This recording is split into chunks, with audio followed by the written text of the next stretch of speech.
Spider-Man Brand New Day is the movie I wanted.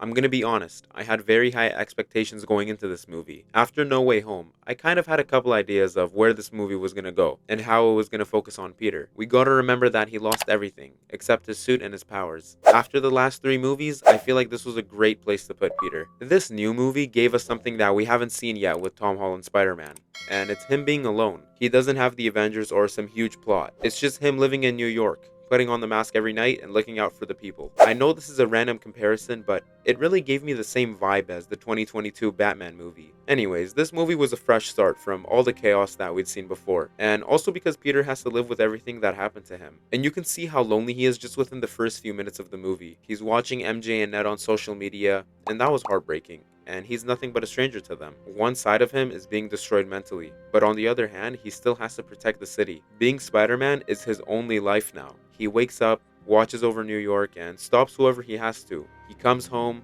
fixes whatever he needs to, and does it all over again the next day. He has no one to come home to, but he still does it every night. And that just made me love the character 10 times more. He's Spider-Man because he wants to help people, and not expecting anything back. And we really get to see how much his character has grown from his first appearance till now. Another thing I noticed within this film is the movie is much more grounded. Peter is living in New York, swinging around the city and doing everything he can by himself. The scenes where he's just alone in his apartment and working on his suit shouldn't be as entertaining as they are, but they are. Because deep down that's who Peter Parker is. He's a genius kid with limited resources and tries to figure out all the obstacles in his way. And this movie really let him do that. The suit is probably one of my favorite Tom Holland suits so far. It has an amazing look, and being able to see Peter's eyes through the mask was such a small detail, but such a great decision, and I loved it. Anyway, I know we all know that Tom Holland is an amazing actor, but he did an amazing job at playing a different type of Peter. However, deep down, there's still a ton of sadness inside of him.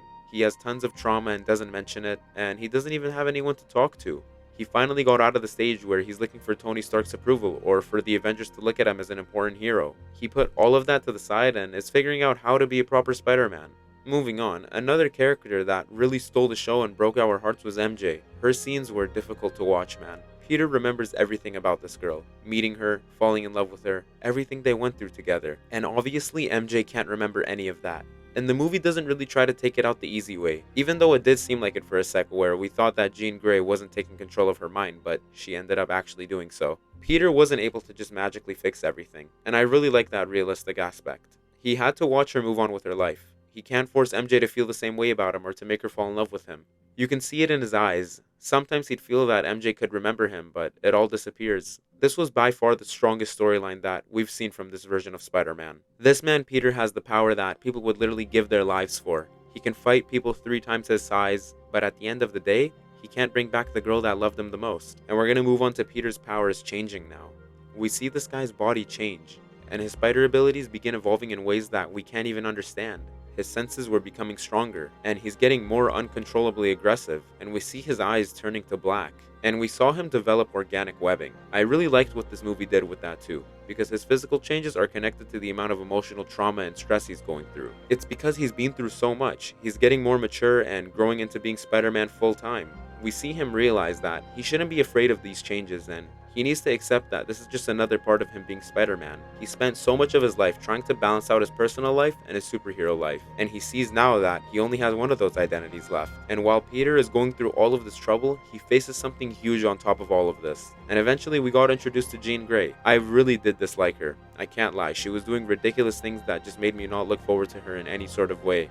She was scary and ruthless, but once we got more connected to her story and the whole plot with her sister being taken away, it really did make me feel sad. She lost her sister, she's dealing with so much pain, and on top of that, she decided that the only person she can trust is herself. But obviously that doesn't justify everything else she's done. I also really enjoyed that the movie let her be a terrifying and evil villain before explaining to us what's really going on. Honestly, her and Peter are dealing with somewhat similar issues. They're trying to deal with the things that they can't control, but there's a difference. Peter lets his pain out by helping others and wanting to put the city first. Meanwhile, Jean just lets it consume her. But other than that, I love that they brought this character back. I really gotta talk about the Hulk now. I can't lie, when I first saw Bruce, I was afraid they weren't gonna let him have a big moment.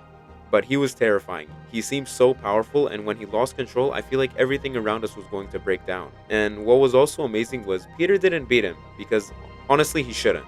The Hulk is the Hulk, and Peter won by talking to the person underneath, and that was by far one of the most emotionally touching parts of the movie. He was so worried that he'd hurt somebody, and you can see how much he hates losing control, and Peter understands that. He looked at him as someone who needs help, like himself. Moving on to Frank Castle now. I'm going to sound biased, but I love this character so much alongside John Bernthal. He was a perfect fit as someone who's the complete opposite as Peter. They both protect people, they hate criminals, but they deal with criminals in different ways, and watching their personalities crash into each other in the beginning was amazing, and his bond with Peter in the end was even better. I have heard a few people say that he's nerfed in this movie and he wasn't the Punisher we saw in Daredevil or his own series, but I promise you it's not that deep. The movie is PG-13 anyways, like what are you gonna expect? He really sees Peter as like a son. You know, the more I think about this movie after I left the theater just a couple days ago, I realize it's more and more amazing. We got to see so many amazing action scenes alongside Peter being alone in his apartment, working on a suit, and trying to help the city out as much as he can. That's what made this movie so mature. He doesn't get his old life back, and it's not a perfect ending. But we did get to see Ned regain his memory back from their handshake, which was epic. So who knows, maybe next time we see these two again, they're back to being best buddies. But regardless, Peter still has a lot left on his plate. I've mentioned this before and I'll say it again.